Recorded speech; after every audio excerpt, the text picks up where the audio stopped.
Now is my favorite time of the week, the mailbag. First question from Camille. Hey, Michael. I'm a single woman in my mid-20s in the dating world and have a question. My mom and men and women from older generations always talk about how women hold the power in relationships and dating. But to me, it seems like that power balance has shifted since our culture has changed. More women are likely to sleep around with guys that they aren't in a relationship with because society is preaching sex positivity, and this gives away a lot of the power. This type of culture allows more and more guys to remain single because it's easy to get what they want from girls, and they are reluctant to put in the effort for a girl who would make them wait. I know your opinion on waiting for marriage, but what are your thoughts on the concept of the power women have, and if you agree that it has shifted more toward men? Sincerely, who runs the world? No, seriously, who? Who? A reference to my cousin, Beyonce. You're totally right. Your intuition is right.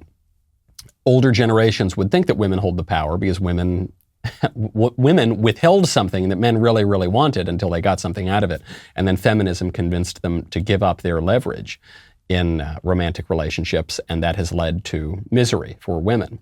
And has led to some physical pleasure for men, but I think probably ultimately misery for men as well. And certainly that power dynamic has shifted dramatically, even now to the point that some women who don't want to have sex before marriage will feel really pressured to do that because they don't think that they'll be able to hold on to a guy, because a guy can just move on to any chickie he wants and get exactly what he desires. So yeah, that's a very big problem. I am noticing a little bit of a shift when you look at young conservatives, and I don't mean millennials. Somehow we always refer to millennials as the youngest generation. We're going to be 60 and they're going to say, oh, you young millennials.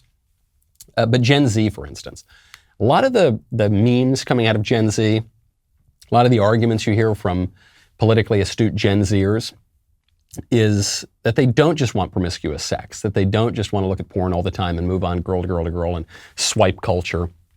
They actually want a serious relationship. They want to get married. They want to have a family. They want to have kids. That would be the way to stand athwart history yelling stop.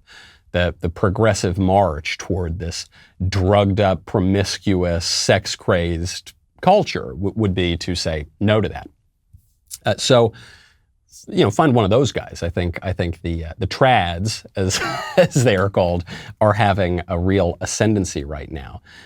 But the power has shifted, and so that there's no denying that. You are at a disadvantage. But I wouldn't be discouraged by that.